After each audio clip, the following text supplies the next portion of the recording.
Memphis Depay é uma... Ó, a minha sensação, quando eu vi, eu fiquei assim, cara, da onde eles tiraram o Memphis Depay do chapéu? Assim, pra rolar isso, deve ter sido... Eu não sei que tipo de coisa precisa ser costurada pra rolar um acordo como esse, cara. Assim, eu não sei o quanto que tu pode me contar, mas, cara, vai, a primeira vez que surge o nome Memphis Depay, em que contexto? Bom, vamos lá. A princípio, todos esses jogadores, isso mostra a profissionalização do Corinthians na nossa gestão. Nós montamos um departamento muito capacitado, né, muito qualificado, para que a gente nunca errasse, mas quando errar o mínimo possível, que graças a Deus, do segundo semestre do ano passado para cá, é o que aconteceu. E a gente tinha um acordo político no qual a gente tinha que cumprir algumas situações, acabei cumprindo minha palavra, e só que chegou um determinado momento que ou eu mudava ou iam me derrubar, cara. E era isso que estava caminhando para isso. E nunca me esqueço, o último jogo contra o Bragantino, acho que foi em junho, se eu não me engano, né? E lá eu deixei claro, cara, daqui para frente se eu errar, eu vou errar pela minha caneta, não vou errar mais pela caneta de terceiros, né? E aí a gente...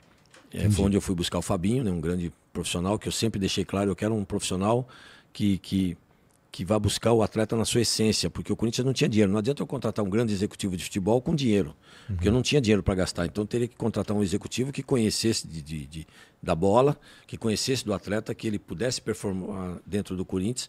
E graças a Deus com o Fabinho Soldado eu não tinha dúvida que eu ia acertar.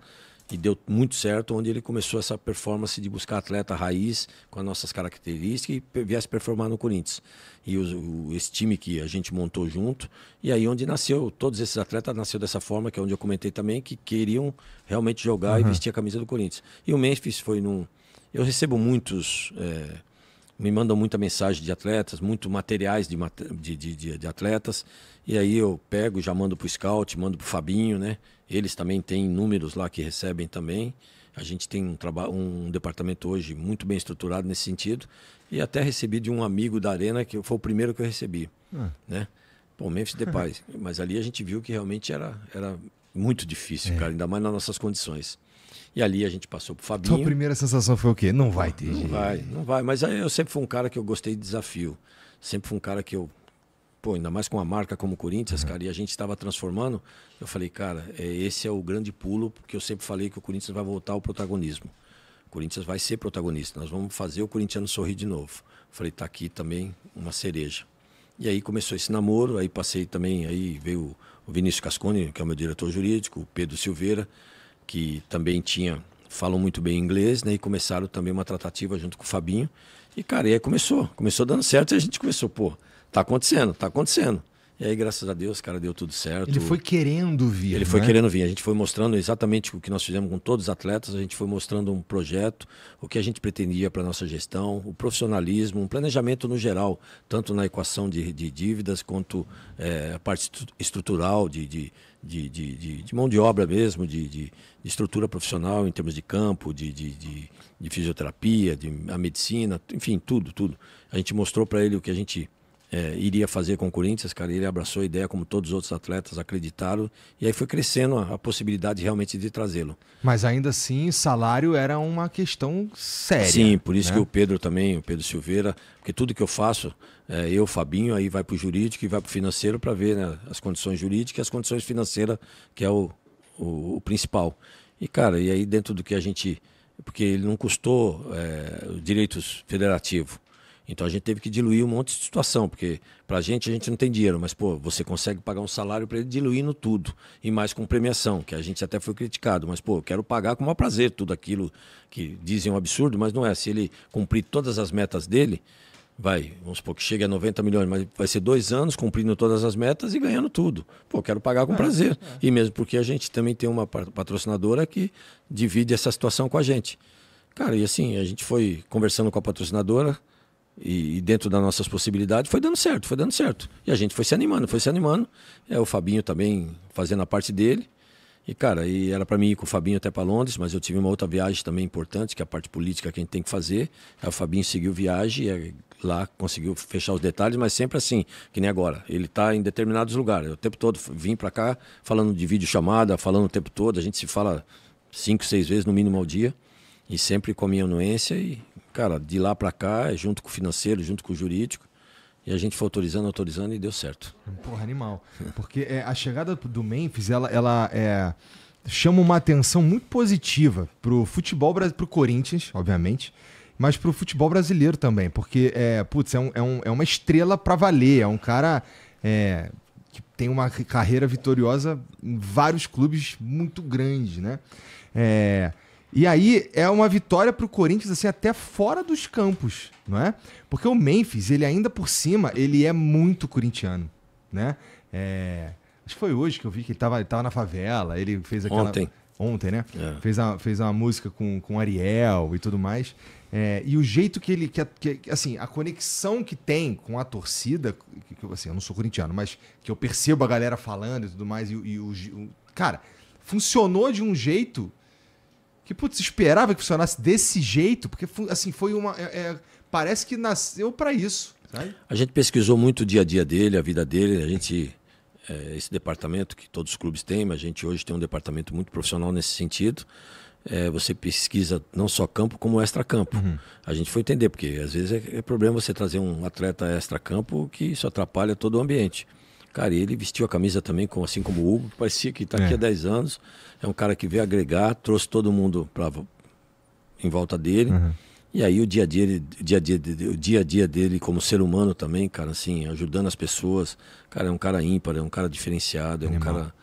e aí, dentro de tudo aquilo que a gente planejava em termos de visibilidade, voltando a ser protagonista, com isso eu consigo brigar em grandes receitas, em patrocínios, porque vê que o Corinthians realmente está mudando o patamar e você tem hoje bons jogadores que te proporcionam isso. Cara, foi... Legal. Um feito maravilhoso. De fato. O que tu sentiu quando ele subiu na bola?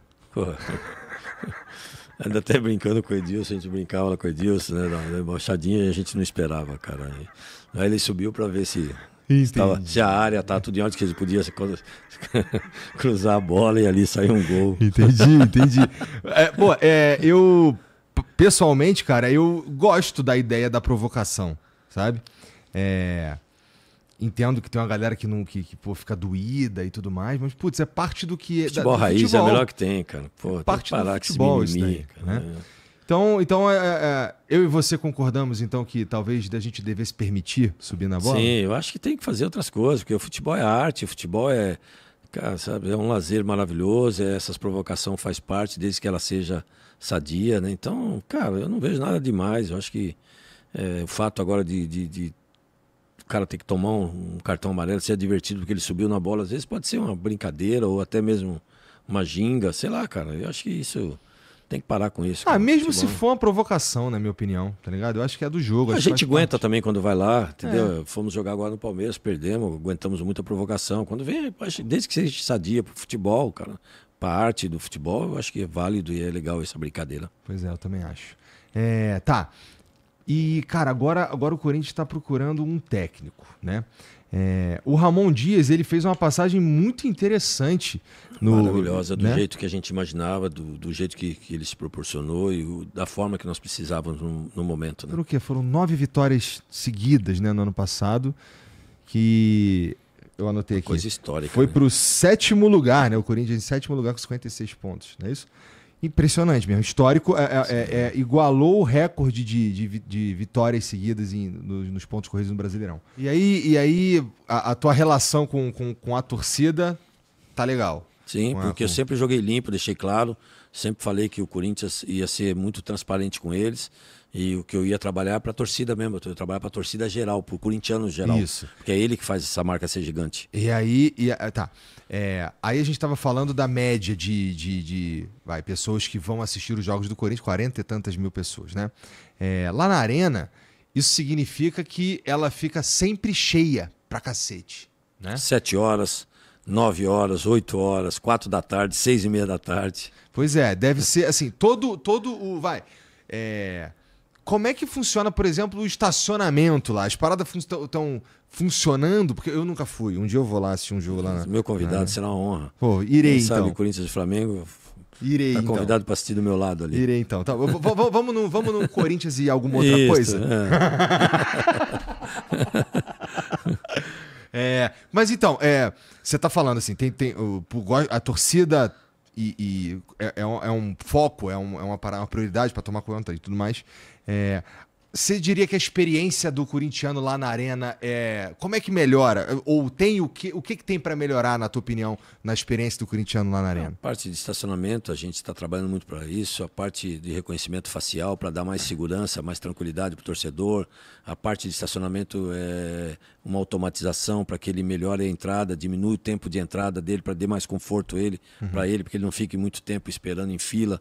Hoje existe várias situações de reconhecimento de placas, por exemplo, que você às vezes já chega com a própria placa, já se levanta, eu tenho estacionamento. Então tem muitas situações hoje que precisa ser atualizada, como o ingresso, você não precisa mais do ingresso, a gente já está implantando o reconhecimento facial com uma das maiores empresas do mundo. Então às vezes nem dinheiro você vai precisar. A Bipes. Não, Bipes. Que até me jogaram com um monte de coisa e a gente apanhando, mas tendo que ficar quieto, porque a gente está fechando o melhor negócio. E aí, isso aí também vai dar um conforto, uma agilidade para o torcedor entrar mais fácil na arena.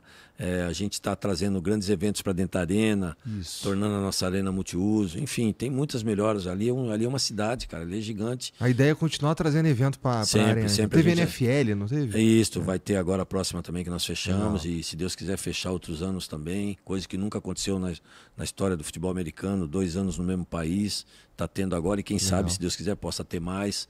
Que eles ficaram encantados com a nossa arena, com a estrutura. Deixaram lá um legado muito bom para nós. Então, assim, cara, a gente está trazendo o máximo de eventos possível, porque eu preciso tornar aquela arena sustentável, ela precisa se pagar. E hoje a situação nossa financeira é complicada, graças a Deus a gente está conseguindo aí equacionar muita coisa. E quanto mais receita a gente puder trazer, quanto mais eventos, criar algum sistema para que a gente possa ter uma condição financeira melhor, cara, a gente vai dar uma qualidade muito melhor para o torcedor. A nossa arena é maravilhosa, a nossa arena tem uma estrutura muito boa, tanto de assento quanto de visibilidade. Você fica ali muito perto, muito próximo do jogador, do campo. É muito gostoso assistir o jogo lá. A Vaquinha levantou 40 milhões de reais, não foi? Coisa histórica, cara, que assim... Eu até me sinto envergonhado como corintiano, porque o Corinthians, a estrutura que ele tem, cara, ele não precisaria disso. Só que, por outro lado, eu fico feliz, cara, porque você tem uma torcida apaixonada que tem um time de futebol e ela quer fazer o melhor pro seu time, ela quer ajudar.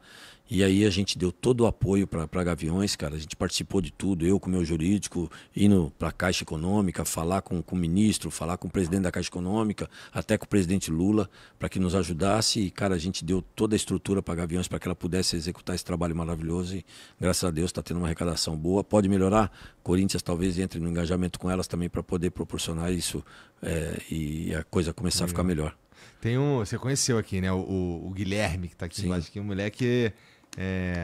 ele é um dos doadores com força da vaquinha do Corinthians lá. Ele não queria falar não, mas tá na frente do Cássio. Cara, e eu ainda falo, a hora que a gente quitar essa arena, ninguém segura o Corinthians, cara. Isso é um calcanhar de Aquiles que a gente tem. Que ele pra quitar essa arena é um puta problema. Vai muito tempo ainda aí, não vai? Cara, assim... Depende, cara. Depende. A gente tá trabalhando muito para isso. Nosso sonho é quitar essa arena o mais rápido possível. O corintiano, né? Que não seja nessa gestão, mas na próxima também. Acho que isso tem que ser prioridade, porque além de você quitar, você parar de pagar quase 100 milhões de juros na arena por ano, você começa a ter uma receita maravilhosa dela. E aí você consegue investir mais no futebol, cara, e ter um time muito competitivo. Tu teria feito a arena do jeitinho que ela é, cara? Cara, a nossa arena é linda, maravilhosa, mas eu teria feito ela mais funcional, com mais capacidade, com mais cobertura. Porque, cara, assim... Corinthians, quando chega numa fase dessa, que graças a Deus hoje está, de levar o torcedor para dentro da arena, se você tem 100 mil lugares, cara, você vai vai ter mais 100 lá fora procurando, mas você vai lotar ela. Então, acho que por tudo que gastou nela, teria condições de fazer uma arena pelo menos para 80 mil pessoas e ela totalmente fechada, porque o torcedor ele precisa desse conforto, cara. E você vê ali, a arena é bonita, a arquitetura dela é bonita, a condição de assistir jogo é maravilhosa, um conforto.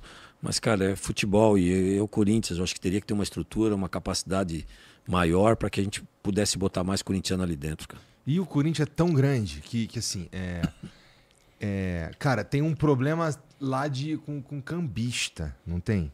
Sim. Ou tava tendo. Sim. Me conta um pouco sobre como é que isso acontece e como é que isso se resolve. Eu vi, acho que foi eu anotei aqui, o Marcelo Munhoz falando sobre cambismo lá, que estava acontecendo e tudo mais, mas... Cara, esse cidadão foi diretor da TI que nós colocamos, foi nós que colocamos esse cidadão, trabalhou lá 1 ano, cara, nunca falou nada, nunca teve nada, até falou que Nunca teve reunião. Teve reunião, sim, teve reunião de licitação das catracas, do fiel torcedor. Então contou um monte de baboseira aí, tá com um processo nas costas, enfim. Acho que eu vi a nota. Então, falou um monte de coisa que até no dia ele falou, ó, tem rolo de ingresso, vamos pra delegacia agora, cara. Vamos agora. Tem rolo, mostra pra gente onde tá o rolo, vamos prender se alguém tem rolo. Tanto que agora a polícia fez investigação, não tem nenhum tipo de problema com o cambista, nós, a direção, essa gestão não tem nenhum tipo de me fugiu até a palavra agora, de conluio com o cambista, enfim, não tem nada disso. Foi provado agora que até usaram isso como cunho político, que é um absurdo. Então você vê, cada faísquinha que tem, vem outro para... Por quê? Porque eu mandei o cara embora. Por que eu mandei o cara embora? Porque o que a gente imaginava, teria que perguntar para ele por que ele foi na empresa, quem pagou a passagem, o que ele fez. Tem um monte de coisa aí que está aí em processo, cara, que ele vai ter que justificar. Mas sai atacando. Um cara de TI que sai de uma TI e fica atacando, como é que ele vai trabalhar em outra TI, cara? Quem vai confiar num cidadão desse? Então tem muitas coisas aí, cara, que tem que se explicar. Aí, nós que mexemos com isso também, nós derrubamos mais de 60 sites de cambistas. Isso que eu quero saber. Pulando, Marcelo, fala pra mim o que está acontecendo. Vai. Derrubamos mais de 60 sites. Tanto que me mandaram prints até contratando, né, pessoas para poder fazer os robozinhos para ficar comprando essas coisas. Pra você ter uma ideia que nós travamos tudo. Eu fui o primeiro a travar ingresso de todo mundo, fui o primeiro a travar as credenciais de todo mundo, para a gente poder ter um controle geral disso. Vocês já sabem qual é a brecha que eles usam para... Não, ainda é muito complicado, cara. A gente só vai realmente eliminar isso com totalmente implantado o reconhecimento facial. Entendi. Porque aí acaba o ingresso físico, você vai ser tudo por imagem, até dinheiro você não vai precisar levar mais, você faz lá um depósito lá e com a sua facial você faz toda. Hoje a estrutura, a tecnologia é muito forte nesse sentido. Ou seja, o Corinthians hoje ele está automatizando tudo, está tendo uma estrutura e aí o torcedor pode ficar tranquilo. E aliás, deixa eu deixar bem claro, nós batemos um recorde, mais de 70% dos nossos ingressos foi para o fiel torcedor, cara. Então isso é uma conquista muito grande, que é uma promessa até de campanha. E se Deus quiser, com o reconhecimento facial, a gente chega a um 75%, 78% aí, que é o que a gente pretendia pro fiel torcedor. Por isso que eu mantenho o ingresso barato, cara. Entendi. Caramba, eu não sabia não esse número aí. É bem legal mesmo. Nossa. Então, beleza, entendi. Eu também... Mantive, né, o ingresso barato durante um ano. Agora a gente precisou de um reajuste. Até hoje eu tive uma reunião com a torcida que estava marcada já há uns 10 dias mais, com a direção de uma antiga gestão da Gaviões, que a gente recebe todo mundo, a gente esclarece todo mundo, né? E aí a gente tem que ter um reajuste. Hoje tem um fundo lá que toma conta, a gente tem a infração que tem reajuste, muitas coisas. Mas eu sangrei para conseguir ficar um ano com o ingresso congelado. E a gente fez um pequeno reajuste agora. Eles acham que a gente tem que abaixar o ingresso. Falei, mas calma, deixa a gente buscar mais estrutura. Cara, o que a gente paga de juros na Arena, quase 100 milhões por ano, isso é um absurdo, cara. Isso deixa a gente praticamente numa situação complicada financeira. E você que tá assistindo esse vídeo aqui no Talk Flow, dá pra você virar membro, cara, do Flow agora. É um botãozinho do lado do botão de se inscrever. A gente faz um programa semanal só pros membros. Olha. Então fique esperto aí. Se quiser virar membro, tá bem aqui do lado, é mão merreca, custa menos de R$8, irmão.